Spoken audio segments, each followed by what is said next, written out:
नमस्ते बच्चों, my self Jaswal sir. हम पढ़ रहे हैं class 9 social studies democratic politics and chapter electoral politics. We have seen that how election control conduct election commission conduct elections in a fair manner, and all the authorities and power is vested within the hand of election commissioner of India, and it is called chief election commissioner. And during the time of election it implements the code of conduct.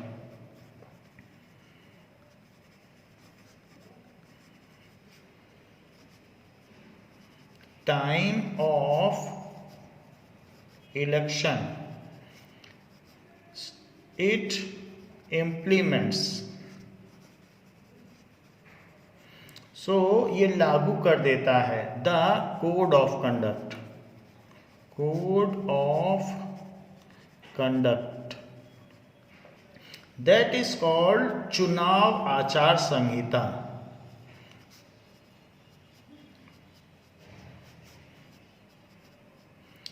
During that period, the candidates or nominees who are contesting elections are to be very careful, and election commission keeps a close eye on them whether they are not using any religious or some other method to attract voters or impress voters. If they are doing so, then they are declared illegal from the nominee. Their candidature is cancelled. So it implements code of conduct, that is set of norms and guidelines which is followed by political parties during contesting elections, and punishes any candidate or party that violates it.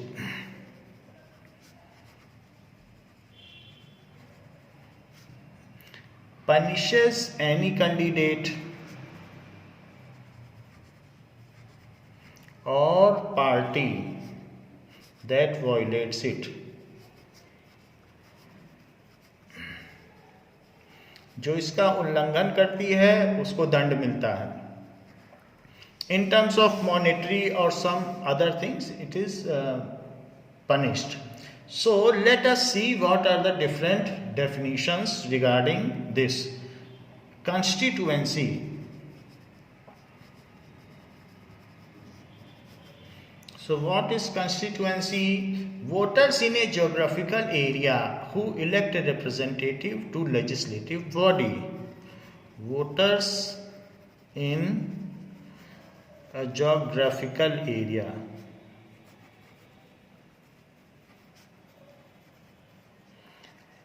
who elect a representative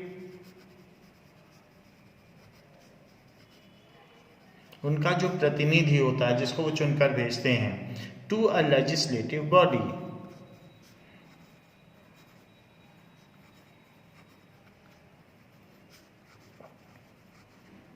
so bodies में legislative body जहाँ पर नियम बनाए जाते हैं उसको legislature कहते हैं। उन नियमों को जो कार्यान्वित करता है उनको एग्जीक्यूटरी कहते हैं या एग्जीक्यूटिव। सो पुलिस हो गया या बैंक कर्मचारी या शिक्षक, ये सब एग्जीक्यूटिव हैं। या और भी बहुत सारे ऑफिस हैं, आईएएस आईपीएस या जितने भी ऑफिसर्स हैं, तो उसको एग्जीक्यूट करते हैं। फिर उनको जो नहीं मानेगा उनको दंड देने के लिए जुडिशरी होती है। तो तीन चीज़ें एक साथ चलती हैं, एक नियम बनाना, दूसरा नियम लागू करना लेजिस्लेटिव, एग्जीक्यूटिव, और तीसरा judiciary.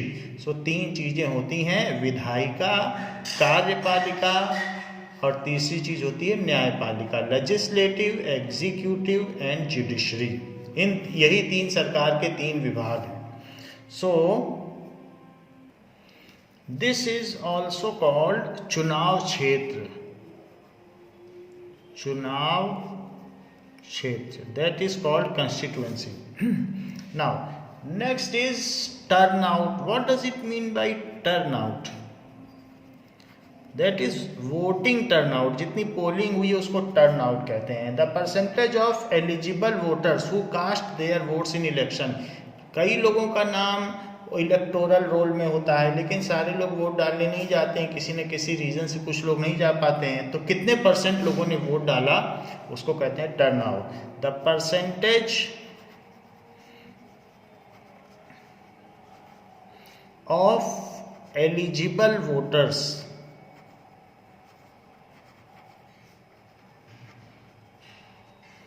who cast their votes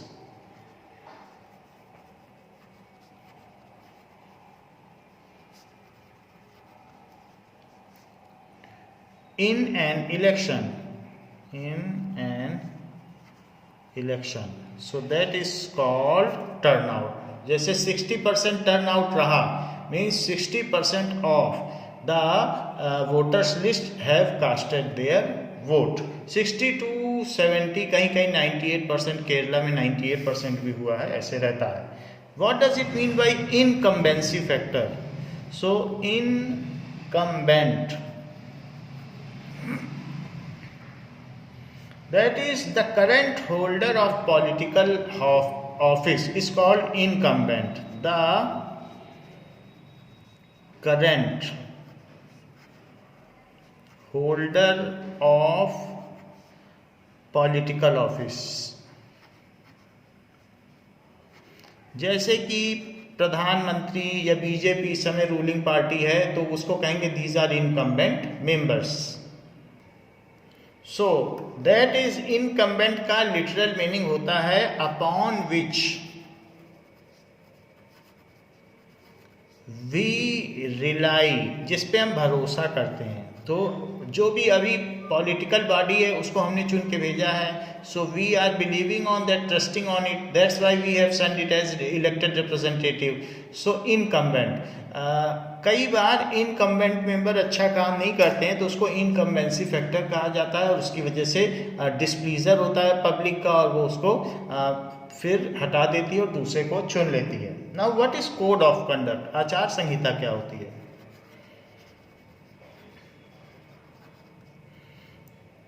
Code of conduct is a set of norms and guidelines. A set of norms and guidelines to be followed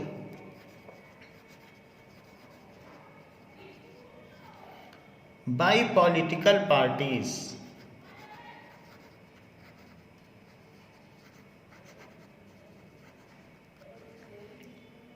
while contesting election. Who are contesting election? या ये भी कह सकते हैं and contesting candidates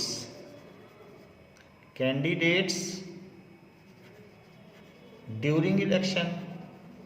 so election के दौरान political parties कुछ गलत ना करें या कंटेस्टिंग कैंडिडेट्स कुछ ना करें, उनके लिए कोड ऑफ कंडक्ट आचार संहिता लगती है. सो इलेक्शन, उसके लिए अगर वो उसे नहीं मानेंगे तो पनिश किया जाता है. सारी चीज़ें माननी पड़ती हैं. एक दिन पहले चुनाव प्रचार बंद करना है तो बंद करना है. अगर वो नहीं बंद करते हैं, चोरी करते रहते हैं तो उन पर पनिशमेंट होगा. अगर उन्हें ब्राइब नहीं देना है, किसी को रिश्वत नहीं देनी है, किसी को पैसा नहीं देना है ड्यूरिंग इलेक्शन तो नहीं देना. अगर ऐसा करेंगे तो कैंडिडेचर उनका कैंसिल हो जाएगा, रेस्टिकेट हो जाएगा. So it is code of conduct. Next is election manifesto.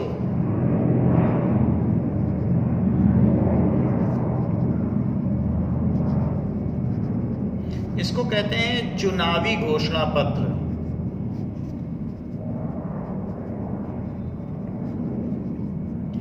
So different party release there election manifesto कि अगर आप हमें चुनाव जिताओगे तो हम आपको चुनाव जीतने के बाद आपका जितना भी लोन है वो माफ़ कर देंगे, सबको लैपटॉप बांटेंगे या साइकिल बांटेंगे, ऐसा सब कुछ कह सकते हैं. सो सेट ऑफ promises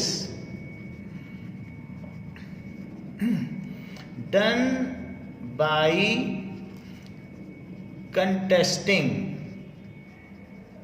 candidates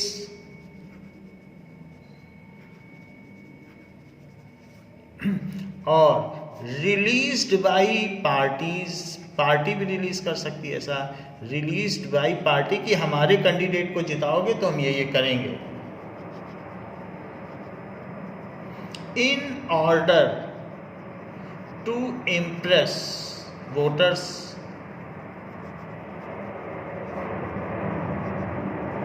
फिर वो कुछ लोग उसको मानते हैं, कुछ लोग नहीं मानते हैं, उसका पालन करते हैं, वो फिर रह ही जाता है और करते कुछ नहीं है. Now booth capturing.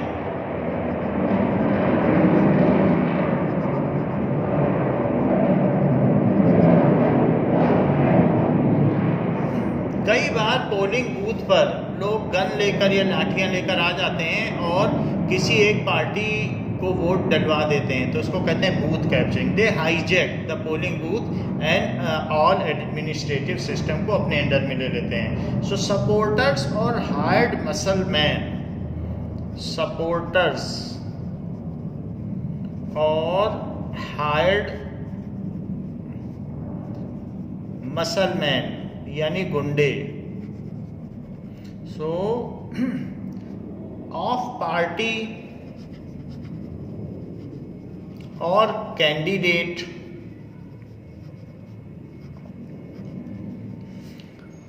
Contesting in an election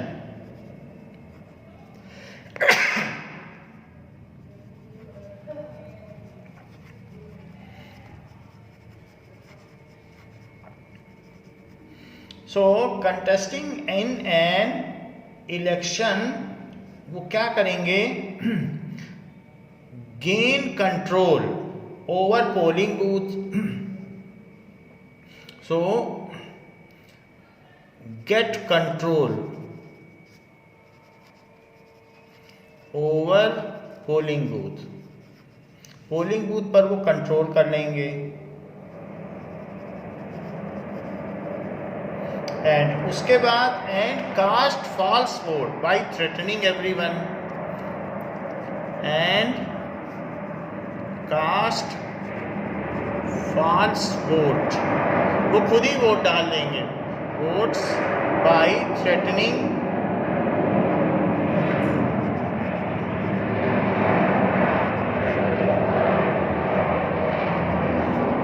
everyone or preventing genuine voters from reaching the polling station. और प्रिवेंटिंग, वो जाने ही ना दें लोगों को पोलिंग बूथ पर, वो जान जाइए किसके सपोर्टर हैं, उनको ना जाने दें वोट डालने के लिए. So preventing genuine voters.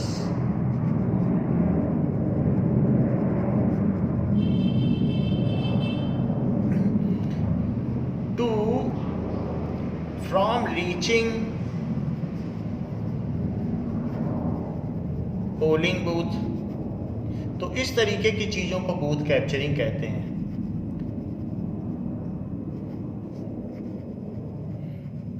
कि उन्होंने कब्जा कर लिया पोलिंग बूथ पर. Now who are voters list. What is voters list?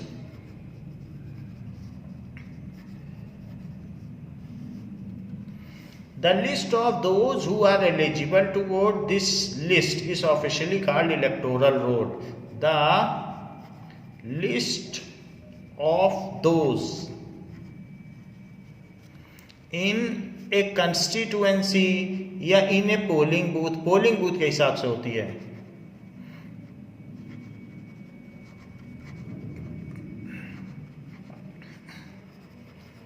Who are eligible to eligible. So who are eligible to vote?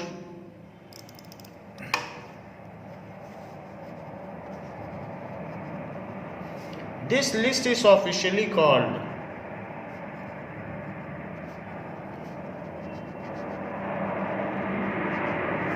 electoral roll.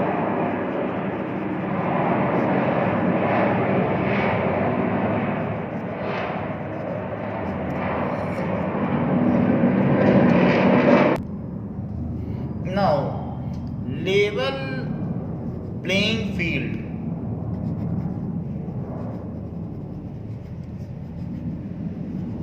कई बार ऐसे होता है बैडमिंटन में एक तरफ हवा ज़्यादा चल रही होती है तो किसी के जीतने के चांस ज़्यादा बन जाते हैं, या लेवल प्लेइंग फील्ड। कई बार ऐसे है कि अगर आप एक तरफ की ओर झुकी हुई ज़मीन पर बैटिंग करें तो बाउंड्री के ज़्यादा चांस रहते हैं, तो वो अनफेयर मीनिंग है। लेवल प्लेइंग फील्ड का मतलब है कि सारे कंटेस्टेंट को अगर इक्वल अपॉर्चुनिटी मिले चुनाव लड़ने की और वो इक्वल अपील कर सकें टू वोटर से, कोई एक दूसरे को सप्रेस नहीं करे, कोई ऐसा ना हो कि गूंस या गुंडा हों वो दूसरे को सप्रेस करें, किसी दूसरे कैंडिडेट को या मारपीट करें, तो तब लेवल प्लेइंग फील्ड नहीं कही जाती। और अदरवाइज अगर सारे लोग फेयरली चुनाव लड़ते हैं, कंटेस्ट करते हैं, अपील करते हैं, तो लेवल प्लेइंग फील्ड है। Condition in which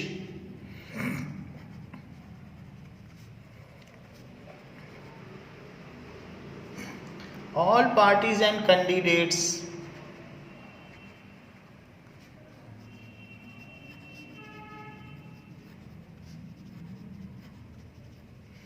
contesting in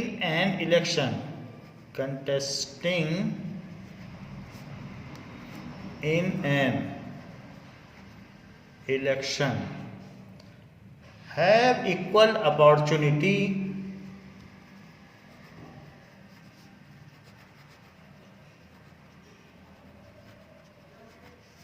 to appeal for votes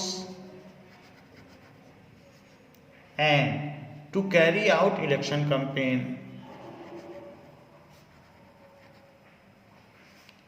and to carry out election campaign। सब लोग चुनाव प्रचार कर सकें, सब लोग चुनाव लड़ सकें, इक्वल राइट्स हों सबके लिए, that is level playing field. Now in text questions, do most leader fulfil there election promises? Most leaders do not fulfil there election promises.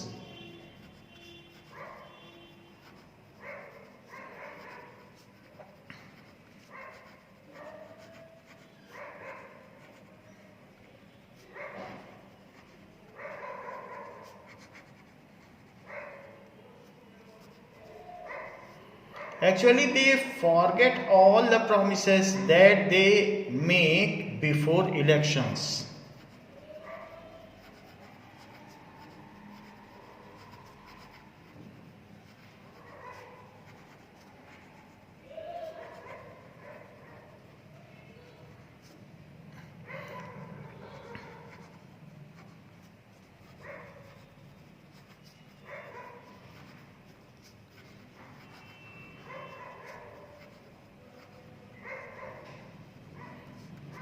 So fulfil नहीं करते हैं। Most of the promises are impossible to get fulfilled because they are not feasible. जैसे सारा कर्जा माफ़ कर देंगे, सारा टैक्स हटा देंगे, तो ऐसा करेंगे तो फिर देश कैसे चलेगा? सैनिकों को वेतन कैसे दिया जाएगा? सेंट्रल गवर्नमेंट कर्मचारियों को वेतन कैसे दिया जाएगा? स्कूल टीचर्स को कैसे पैसा दिया जाएगा? और इस तरीके से फीजिबल नहीं होता है, but they make day dreaming to the voters. So these are false promises. Now there is a case study given in book that 87 का न्यूज़पेपर बता रहा है 1987 का कि 82 में ये न्यूज़पेपर की कटिंग है। सो 82 में कांग्रेस की गवर्नमेंट बनी जिसमें चौधरी देवीलाल वहाँ के चीफ मिनिस्टर बन गए, मुख्यमंत्री। हरियाणा की बात कही जा रही है। सो उनके अपोजिशन में जो दूसरी पार्टी थी उन्होंने लोक दल बनाया, और लोक दल वालों ने दूसरी पार्टी के साथ अलायंस करके एक न्याय युद्ध करके स्ट्रगल शुरू किया लोगों के बीच में कि हम चौधरी देवीलाल को हटाएंगे, वो लोगों को ठीक से काम नहीं कर रहे हैं, खुश नहीं रख पा रहे हैं। सो जो नेक्स्ट इलेक्शन हुआ 87 की कटिंग है इलेक्शन के टाइम की, तो उसमें इस नई पार्टी ने, जो लोक दल था, वो जीत गई and out of 90 seats 76 seat वो जीत गई, 90 में से 76 सीट्स। और फिर क्या था, जब नई पार्टी जीती तो उसने अपना एक लीडर चुना, उसका नाम देवीलाल था। ये चौधरी देवीलाल है, ये अलग है, और देवीलाल लोक दल के नेता हैं। जबकि चौधरी देवीलाल कांग्रेस के थे। तो कांग्रेस पहले सरकार चला रही थी 82 से 87 तक। लोग इससे खुश नहीं थे तो उन्होंने किसी दूसरे को वोट दे दिया, लोक दल को दे दिया। फिर बड़ी क्लियर कट मेजॉरिटी मिली 76 की, जिसमें से 60 सीट तो लोक दल को मिली, बाकी 16 सीट्स उसकी सहयोगी पार्टियों को मिली। इन लोगों ने भी 4 साल सरकार चलाई, फिर उसके अलायंस लोगों ने अपना सपोर्ट खींच लिया, तो 4 साल में ये गवर्नमेंट गिर गई। फिर लोगों ने देखा ये अलायंस ने अच्छा नहीं चलाया, इससे अच्छा तो चौधरी देवीलाल चला रहे थे, और देवीलाल ने तो अच्छा नहीं काम किया।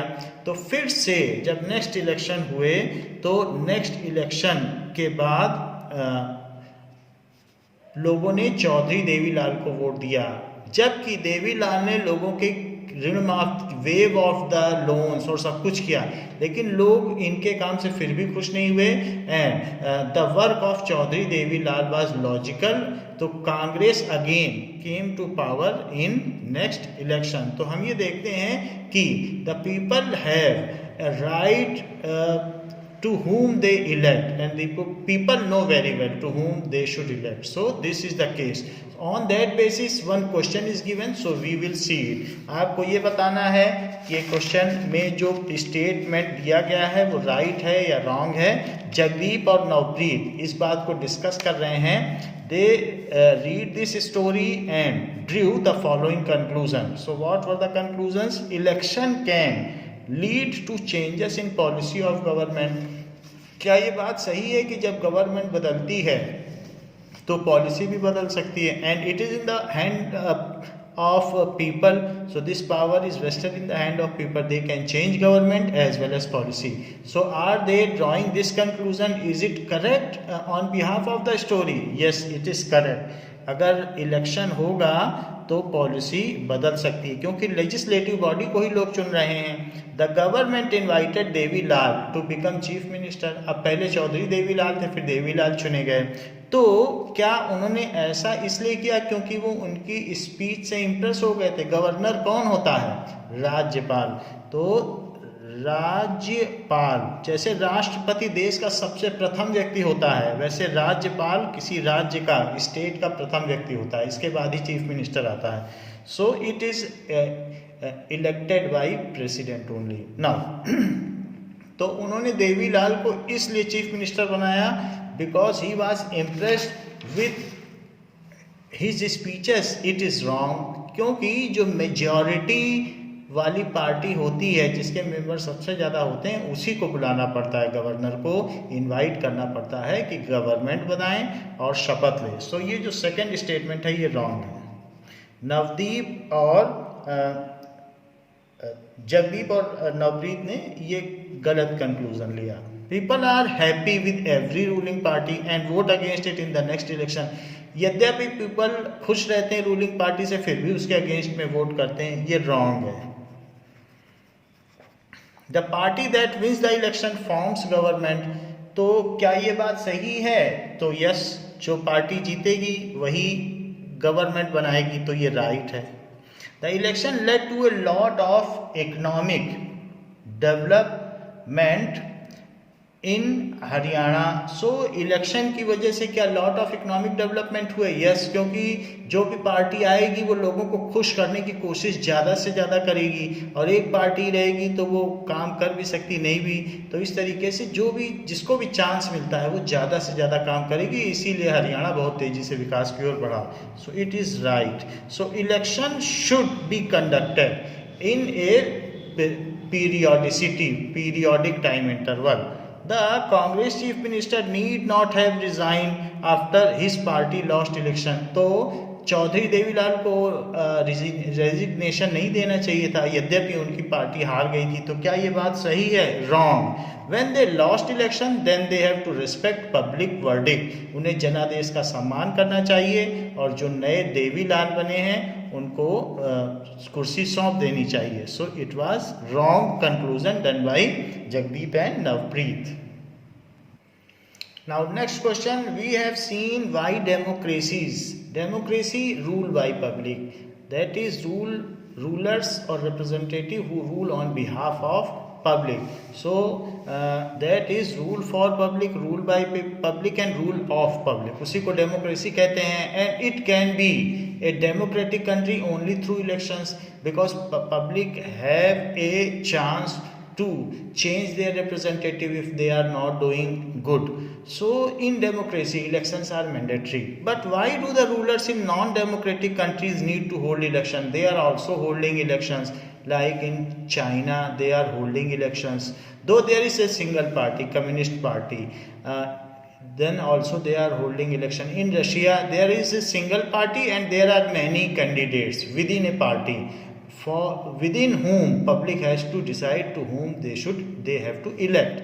तो सिंगल पार्टी है, उसकी आइडियोलॉजी वही है, सब कुछ वही है. सो ये नेम शेक के लिए इलेक्शन होते हैं. तो फिर भी वो क्यों कराना चाहते हैं इलेक्शंस, या वो क्यों कराते हैं? Now rulers in non democratic countries do not need to hold election. चाहे तो वो ना कराएं.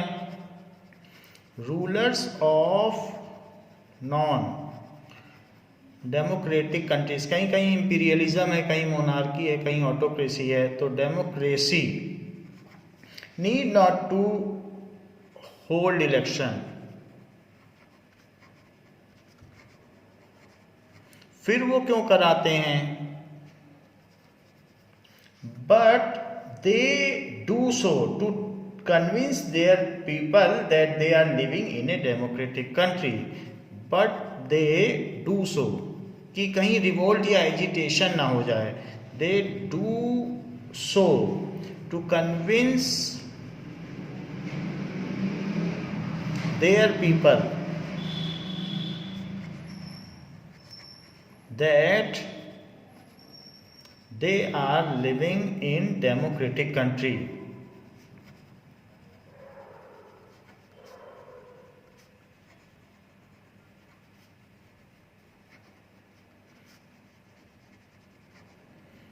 Also by this they get a chance to project their work done in last 5 years.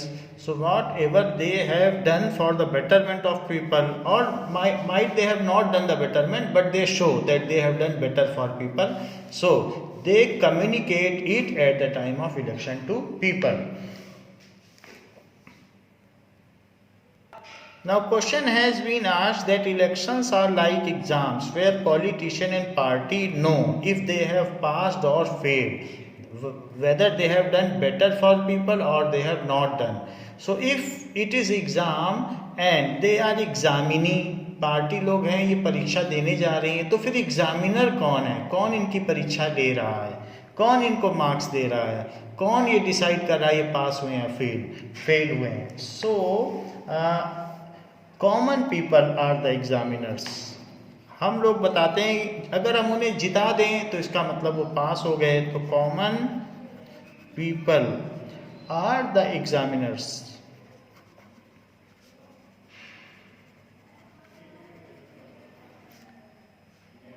It is they who decide whom to vote and whom to bring in power. It is the people who decide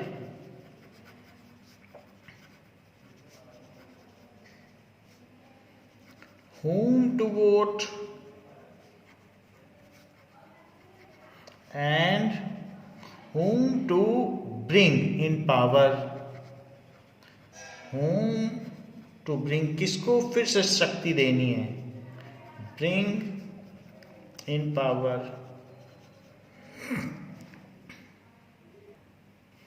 Like in panchayat, so like in panchayat, should we not have at least 1/3 seat in parliament and assembly is reserved for women?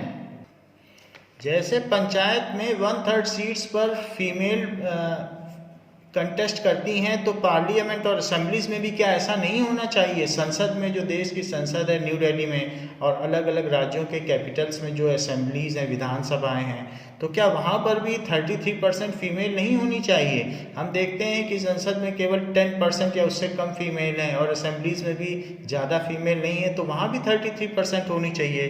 तो इसके बारे में पूछा जा रहा है। सो definitely, like in panchayat, 1/3 seat should be reserved for female.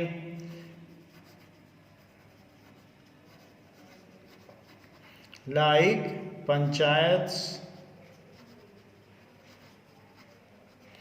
1/3 seats, ऐसा करने से वुमेन एम्पावरमेंट होगा। So 1/3 seat should be reserve in, parliament में भी होना चाहिए, सीट्स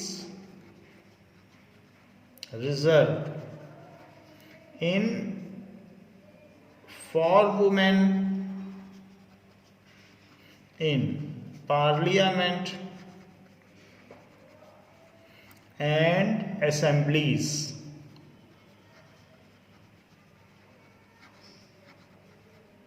सो राज्य स्तर पर और देश के स्तर पर यह होना ही चाहिए।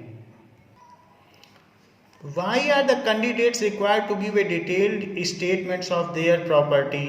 So, जब नॉमिनेशन फाइल होता है तो क्या क्या उनके पास है, कितनी चल संपत्ति है, कितनी अचल संपत्ति है, सो मूवेबल इमूवेबल प्रॉपर्टी क्या क्या है, कितने एसेट्स हैं, कितना उनके पास टोटल मॉनेटरी एसेट है, वो सारी चीज़ें बतानी पड़ती हैं, कितनी बार वो जेल गए, सब चीज़ें देनी पड़ती हैं। So that there is a transparency among the voters that to whom they have to elect or choose and to whom they should send as representatives. So these all details are available on internet. We can search which candidate or which contestant is having which property and what is his or her background, and then we are more definite to whom we should cast our vote. Then only we can go to a conclusion. So there should be a transparency maintained in this case. It is a very important process. The candidates are required to give a detailed statement. ये voters के लिए है. The candidates are required to give a detailed statement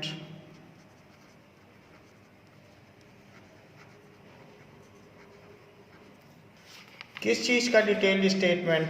detailed statement of their property.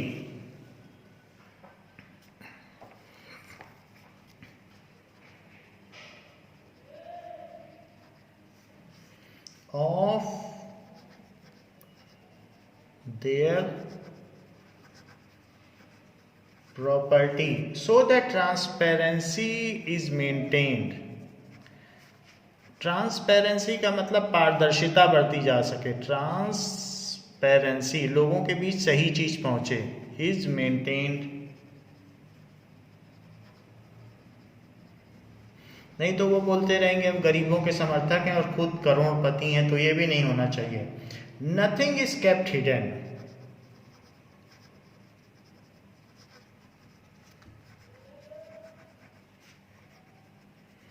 और अगर ऐसा कुछ वो छिपाते हैं तो फिर उनका कैंडिडेचर कैंसिल हो जाएगा। The voter should know everything about the candidate whom they vote. The voters should know about everything to whom they vote.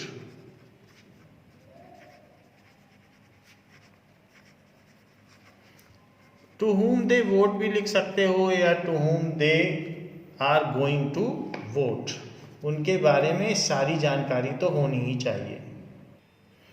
Now match the following features of our electoral system with the principle they reflect. Universal adult franchisee, इसका क्या meaning है? That is everybody who is 18 years और above has a right to vote. तो answer आप कैसे लिखोगे? So answer में लिखेंगे A2 ऐसे लिखा जाएगा ना। रिप्रेजेंटेशन ऑफ वीकर सेक्शन को रिप्रेजेंट करने के लिए हमारे इलेक्टोरल पॉलिटिक्स में क्या प्रावधान है? So there is a provision of reservation of seats for SC and ST, schedule caste and schedule caste के लिए। तो B का 4 है। ये एरो तो मैं ऐसे बना दे रहा हूँ बट लेकिन आपको लिखना है, एरो नहीं बनाना है। सो कॉमा लगाकर B का 4th matching. Now open political competition का क्या मतलब है? कि कोई भी अपनी पार्टी बना सकता है और कोई भी चुनाव लड़ सकता है। इसको कहते हैं ओपन कंपटीशन। सब कोई भी चाहे वो पॉलिटिक्स में जा सकता है। सो C का 3rd। 1 vote 1 value. फ्रांस में ऐसा नहीं था। जो क्लर्जी और नोबिलिटीज थे उनके एक वोट की ज़्यादा कीमत थी और गरीब लोगों की कम थी।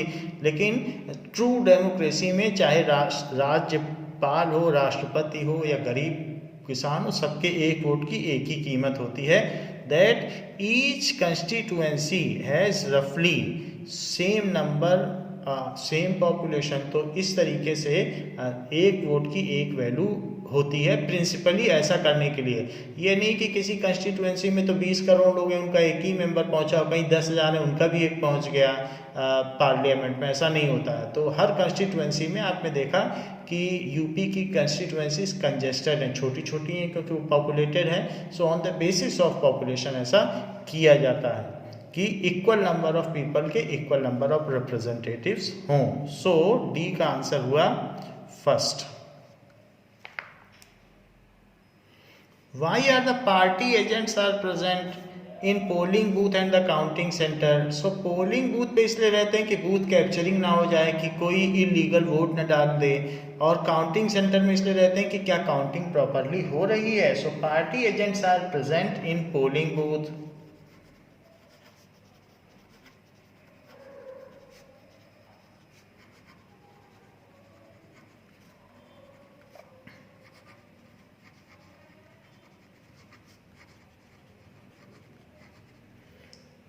And the counting center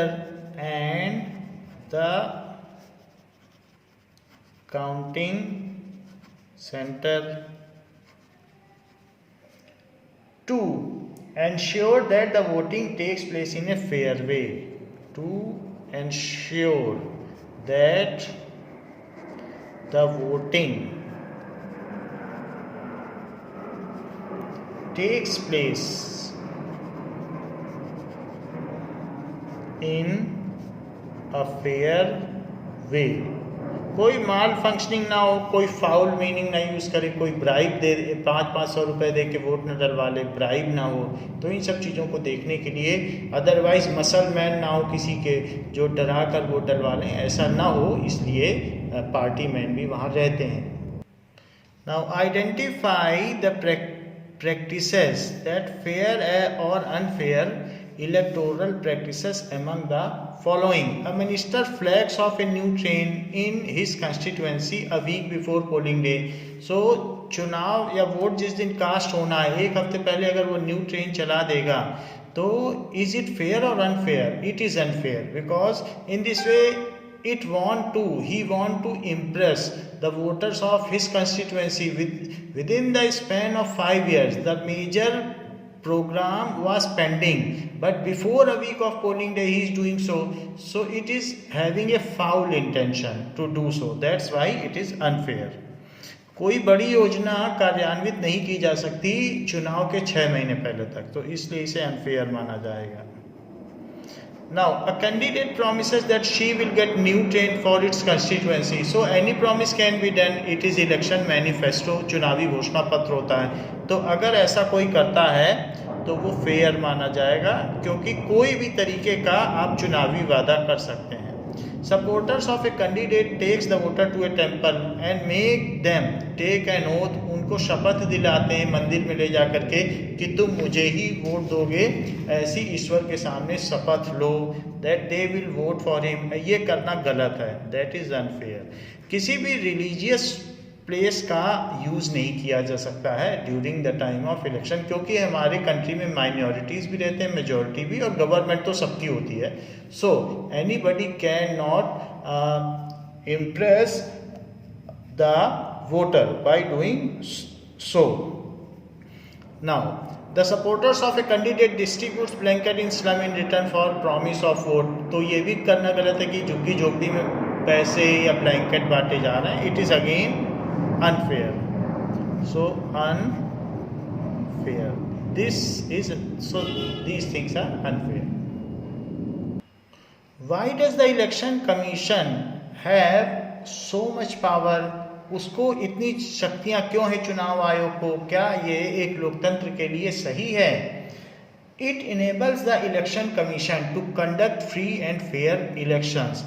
so it enables, अगर उसे शक्तियाँ नहीं दी जाएंगी तो लोग, जो रूलिंग पार्टी है वो इलेक्शंस को अपने पक्ष में कर लेगी। सो इसलिए इलेक्शन पावर को आउटवे कर देती है रूलिंग पार्टी को, वो भी उसके ऊपर अधिकार नहीं रखती। It is independent and autonomous body. So it enables the election commission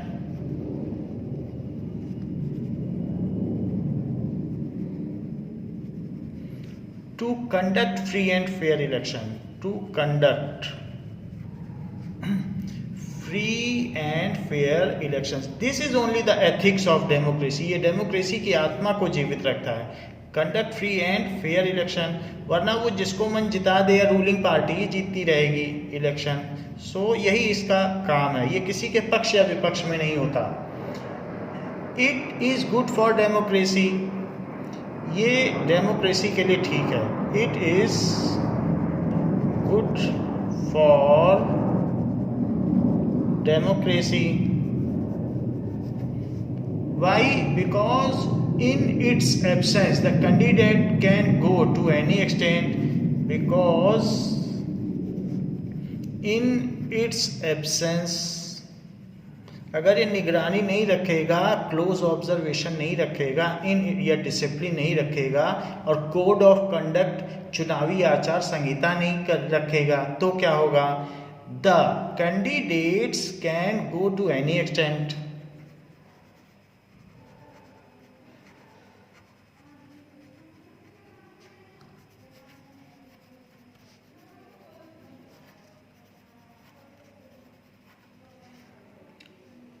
of fraud and malpractices, of fraud कर सकते हैं, गलत तरीके से काउंटिंग करा लेंगे, और भी दूसरे गड़बड़ प्रैक्टिस करेंगे, malpractices, which are not to be done, they will do so. It keeps them in control, it keeps them in control. So इसलिए ये पावर देना ठीक है।